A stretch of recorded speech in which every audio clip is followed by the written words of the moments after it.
Ship of Thesis. Now, the entire idea of this thought experiment is the fact that there's this old, super old ship, and over the years there are parts of that ship that are faulty. And so, in order to repair those faulty things, they take those pieces out and replace them with different pieces that were made in the same year as the ship by the same creator, and everything is exactly the same. Now, over time, other parts of the ship start to get faulty, and so they have this whole pile of just these faulty parts, and then they construct that, they join it together to make a complete, perfect replica of the original ship. So, in this scenario, which is the original ship? The ship that is made out of completely new parts, or the ship that is made out of the old parts but jumbled up together?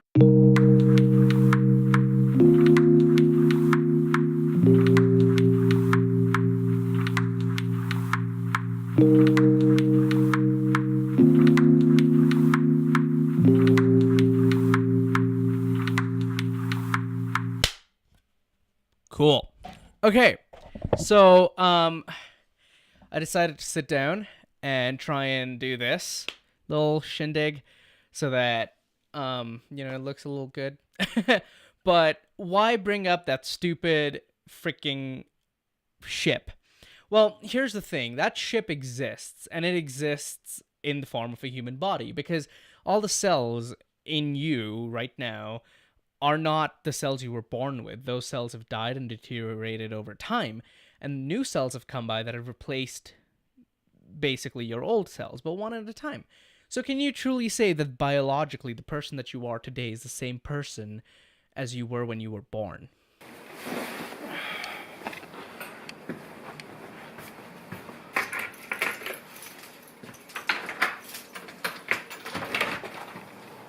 I don't expect you to have an answer, because that's what the Ship of Thesis is about. It's a thought experiment. It's just a random paradoxical question. It's just like the trolley problem or anything like that, but I don't know what it stands in terms of philosophy. And that's the Ship Thesis. But here's the thing. Why bring it up in the first place? Much like who I was as a human being, it's changed. I am a completely different person now. And I know that some of you have come to this channel originally looking for magic, because I used to do a lot of magic. And if you've just known me but have not talked to me a lot in the past year and a half, you would assume that this new channel is going to feature a lot of magic. But let me tell you this. Whoa. Gotta fix that.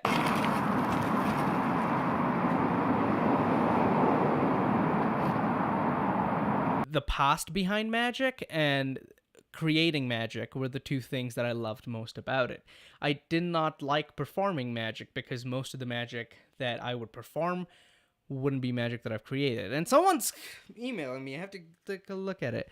Made one, but it had to be done as GIF, but maybe it's going over a picture. It won't matter. Otherwise, I can recreate. All right, I'll get in touch with you in just a couple seconds.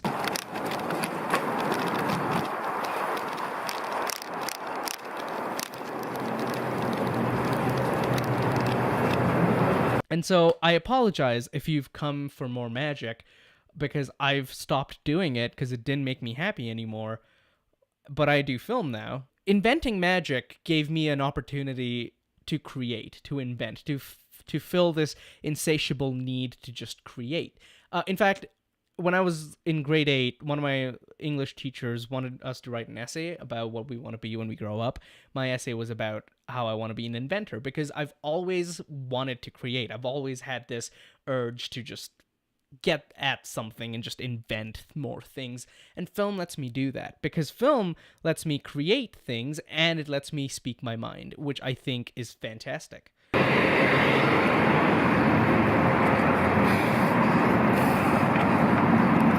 The reason why I got into it when I got into it is because I think my life is a giant German expressionist movie. And at that time in my life, I was trying to get out of the place that I was from.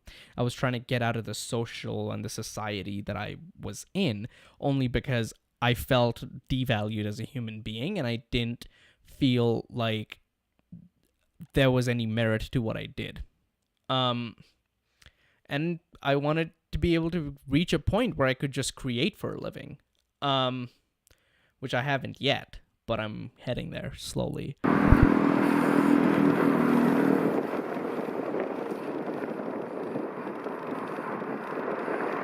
And I think coming here gave me that hope and gave me that assurance that working hard will get me somewhere. Meanwhile, back home, it was like working hard may get me there.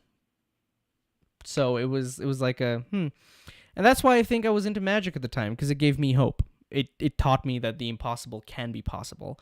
And I don't want to sound like a life coach, so I'm gonna just shut up about that. This is not something that I'm doing for fame or money. This is something that I'm doing for myself. I need to know that I can push myself, and I need to make sure that I work on things every single day. Because if I don't, then I'm practically useless as a human being. I need to be able to create the things that I want to create, and I need to be able to do the things that I want to do. And this right here is going to keep me in check. That's why I started daily vlogging. Okay, so you're probably going to see the focus glitch out again and again, but that's fine. So why am I here? What am I doing? So I work with this lady by the name of Mary Colette Rogers, and today is all about getting her work done. And she owns this company called CookHappyLiveHealthy.com, and so she hired 2 filmmakers, myself included, to finish up a couple videos of hers, promos, like ads and so on. They're long, like 20 minutes or so. But now towards the end, like I'm close to a final fine cut.